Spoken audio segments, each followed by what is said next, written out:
thing. This is the one area, especially now that Harry's back. This is the one area where Notre Dame should have leverage over almost anybody except maybe Nick Saban in Alabama. In terms of recruiting. In terms of being able to say, look at all our guys that are in the NFL recently. Look at Quentin Nelson. Hall of Fame, all-pro guy, according to what people are saying. You got this long lineage of not-so-distant past Notre Dame offensive linemen succeeding to a great deal in the NFL. And for most of those guys, the guy that got them there's back at Notre Dame now. This is a fantastic angle for Notre Dame. It is one area of recruiting where they have an advantage over most of these schools based on the lineage in the NFL. You combine that with the educational benefits, the spiritual benefits, the 4 for 40 speech and all that, it's a no-brainer. Any good offensive lineman that can get into Notre Dame should be wanting, should be wanting to go to Notre Dame, right? So I am willing to say last year was a little bit of an anomaly with the inconsistent play and some of the issues, losing Blake Fisher early for all that time. All of this. Offensive line coach I didn't think was doing a great job. All that. It's gone. It's gone. All right? Harry's back. And that means you're cruising for a bruising, and Harry is your cruise director. So all aboard. Let's go. Right? So with that preface in mind, let's engage in this discussion, shall we? So we often talk about areas of the program that need to improve to get Notre Dame to a point where they can win playoff games. Elite quarterback play, elite wide receiver play, elite secondary play. And I don't just mean Kyle Hamilton. Secondary's multiple people. All right? Sometimes I got to go down that path with Notre Dame people. I say, we need an elite secondary. It's like, well, look at Kyle Hamilton. And then before that, it's like, well, look at Julian Love. Yeah, I know. But I need 3 or 4 of those guys. A secondary is a whole group of people, not one guy. I want a lockdown secondary, not a lockdown secondary player. Those are different. So all of those areas come to mind right away because in Notre Dame's own recent experiences in big-time playoff games, we've seen all those areas beat us bad. Elite quarterbacks, elite wide receivers, our inability to cover them defensively has burned us, cost us these playoff games, made them not even competitive. Now, you're all in tune with recruiting as I am. It seems like there's more interest in Notre Dame recruiting than ever before. Now that Marcus Freeman is around, and you know why? Because he does more recruiting than the guy before. So there's a lot more to pay attention to these days. Now, we all know the areas I mentioned. We talk about them all the time with what we want to happen at quarterback, the elite wide receivers we're chasing. We all know those areas are being worked on vigorously by the Notre Dame staff as we speak this very minute. While that effort is taking place, especially on the offensive side of the ball, it's critical that other areas of historical strength remain strong. No more important does this apply than the offensive line.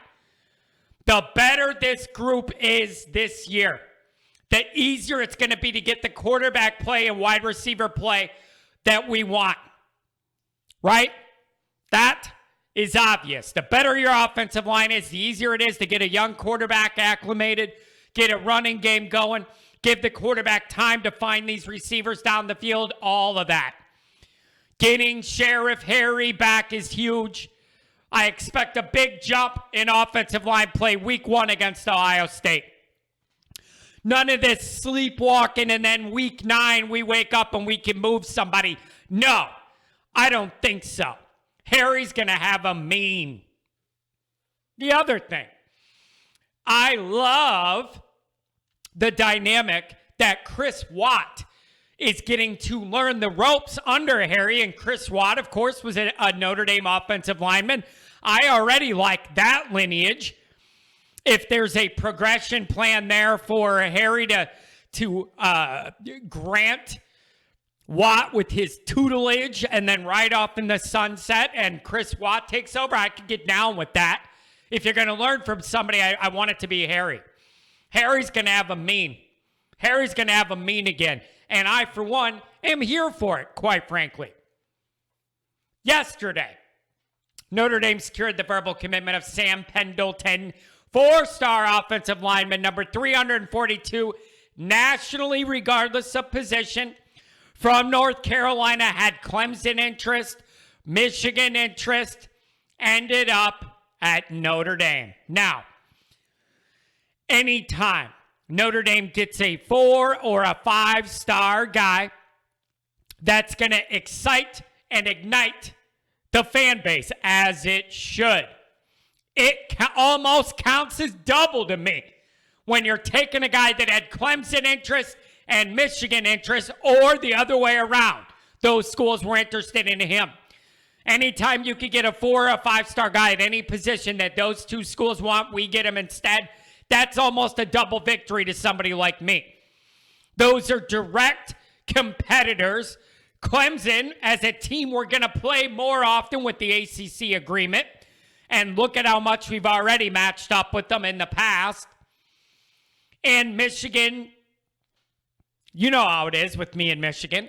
So anytime you could pull a guy that anybody around Michigan had any interest in at all, it's like me as a 7-year-old on Christmas morning. Look what's under the tree for little Johnny. I love it. I love it, love it. But you know how it goes with Michigan. You know how it goes. Oh, we like this lineman. He's interested in Michigan, and then he goes to Notre Dame, and then suddenly we didn't like him. He wasn't that good. All right, that's fine. Keep building that 3-star class you got. Keep doing it. It's going to be great. They'll still probably be able to win 9 or 10 games in the Big Ten doing that. So, whatever. But key point, pulling these guys that had Clemson, anything tied with Clemson or Michigan at all, I love it. You love to hear it, you love to see it, and I love to be it. Okay? Fantastic job. Here's something I've read that is a hugely positive sign about how Notre Dame has recruited under Marcus Freeman. And it's coming from outside of our fan base, and I like it a lot. Multiple fans of other teams have complained that their program has spent a lot of time building relationships over time with certain recruits. Years in some cases. Then little old Catholic Notre Dame swoops in and in much less time seals the deal, goes to Notre Dame. Fans are mad. What is going wrong? What is Notre Dame doing we're not doing? I was reading on the Michigan recruiting board last night. The guy goes, I don't understand. What's Notre Dame doing that we're not doing? The guy visits here, nothing. He visits to Notre Dame, sets a commitment date right away, goes to Notre Dame. Well, what's Notre Dame doing in Michigan, is it? Oh, I don't know. Our head coach actually wants to be here. How about that for number one? Our coach actually wants to coach our team. That's a good start for recruiting, and something Michigan doesn't have. How about number two? What's Notre Dame doing that we're not, says Michigan guy. How about number two? Our coach is from planet Earth. How about that? How about that? That our coach is from Earth and can be spoken to in a normal way and can interact in society like a normal person. That is also something Michigan's head coach cannot offer. So, if you're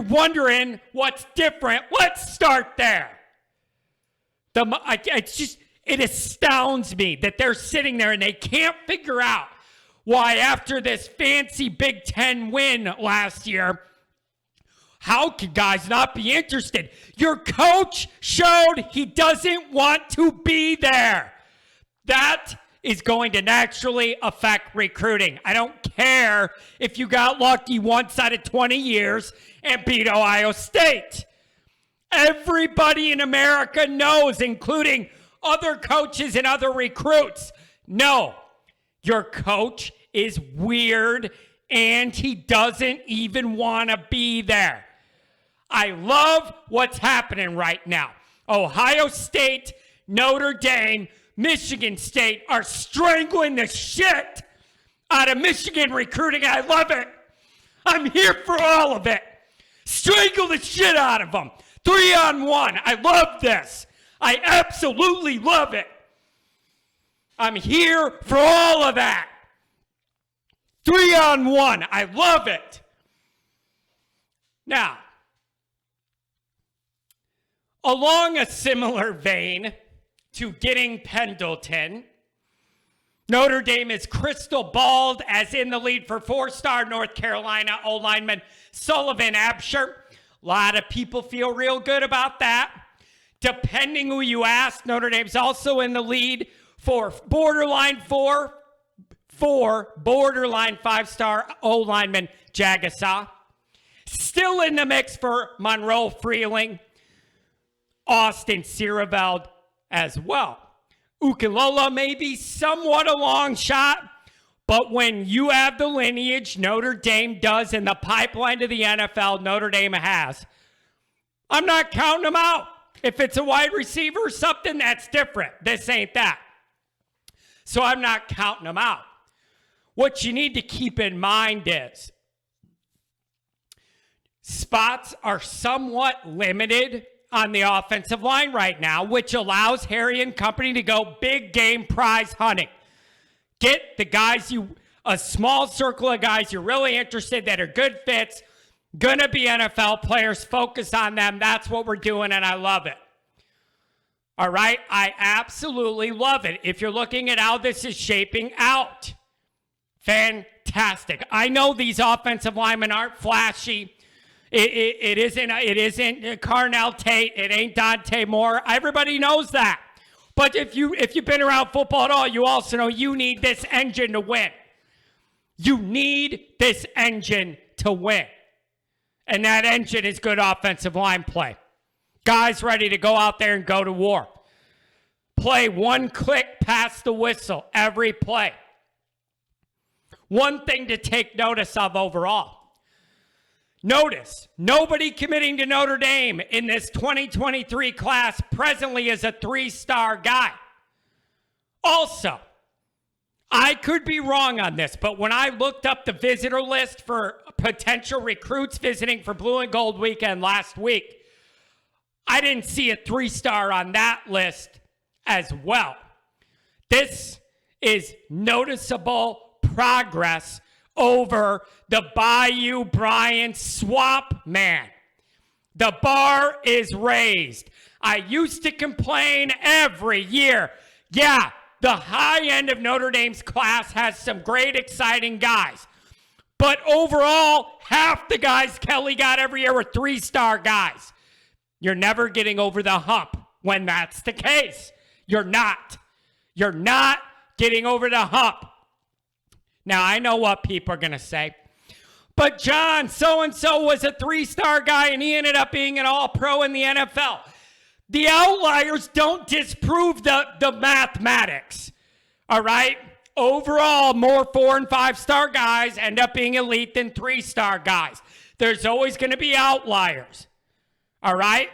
I used to complain all the time and ask the recruiting guys I know, why in the hell is half of our class in Notre Dame 3-star guys? Come on. You know why? Brian Kelly. That's why. How else do you explain that there's none of them that we're going after in this class? None. Explain it. If it ain't Brian Kelly related, explain it. What else changed? The bar has been raised. Okay?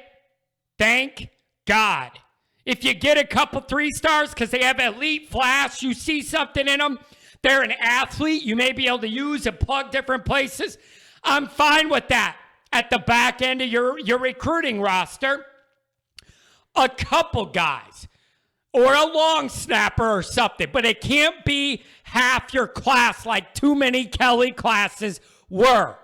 All right? So I realize these offensive line recruits are not flash, splash quarterbacks, wide receivers, but we all know at Notre Dame how valuable this is to the engine of the offense. Notre Dame's doing a good job in this regard and must keep flexing their hairy and NFL lineage on all these targets.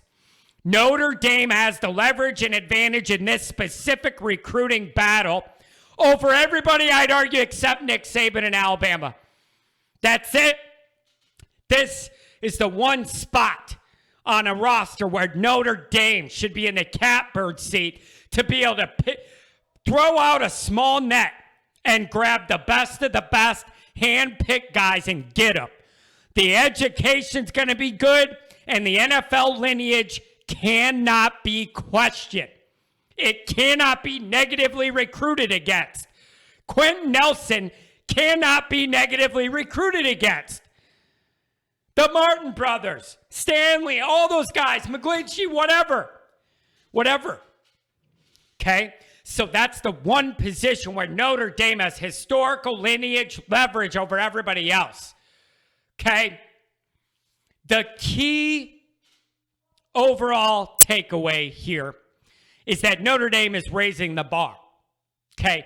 They are raising the recruiting bar. Brian Kelly had too many Notre Dame sheep believing there was a cap on what was possible in Notre Dame recruiting and that he had reached it. And the reason he never got past it was Notre Dame. No, it was him. Freeman's proving that. I ain't interested in 3-stars anymore. Those are Michigan guys. They can have them all. All right? So all those guys Kelly used to get, they can all go to Michigan now. They'll still have a home. It's just not in South Bend. Go to Michigan. And then the 4- and 5-star guys that are good, that are in Michigan, can come to Notre Dame, Ohio State, or Michigan State, as long as they don't go there. When it comes to these stars, 4s and 5 makes lives and meets hot wives, okay? It's just the facts, people. Keep it up. Crank it into high gear. Notre Dame is in that #1 recruiting spot right now. And here's the deal with it. Notre Dame's been very high up in the recruiting rankings before. And another Kelly era complaint of mine was these classes would start hot and be like in the top 5, in the top 10, whatever, and get off to an early start. And then the months go by, and then you look at 247, and we dropped again. And then another month goes by, we dropped again. Then another month goes by, and before you know it, it's all over. We're 17th or 18th. That ain't going to cut it at Notre Dame. You're not getting over the proverbial elite hump with the 17th, 18th recruiting class, 15th, whatever. So too many times that was a Brian Kelly complaint of mine. Start out hot, make everybody feel okay, and then at the end of the day, everybody laps you at the end. All right? Hold this #1 spot. Unlike with Swamp Thing, it's actually realistic with this regime. Now, certain things have to break your way. Obviously, getting Dante Moore isn't going to hurt, right? A legitimate, bona fide top 10 player, 5-star quarterback, obviously. But the bar is getting raised. And it's just important that we all know that. We're swimming in the deep end of the talent pool here in a way Kelly had you think it just was never possible at Notre Dame. Holding that number one spot should be on everybody's mind. Talent, talent, talent. I am impressed with the vigor with which this staff recruits. Over the weekend, Freeman was asked, what do you need to do to get where we need to go? Recruit, recruit, recruit, recruit. Trust me. He knows that there's coaching, development that also is in this recipe. But the number one thing, recruit, recruit, recruit. They are doing it. They are doing an excellent job. Everybody on the staff is pitching in. I love it. Continue it. Be proud of that number one recruiting spot and do not relinquish it. And always know we are Notre Dame and we are O-Line U, and we should be able to get anybody good that can also read to come here and play offensive line. Be picky. Go big game hunting. Get your guy and let Sheriff Harry do what he does. Good evening.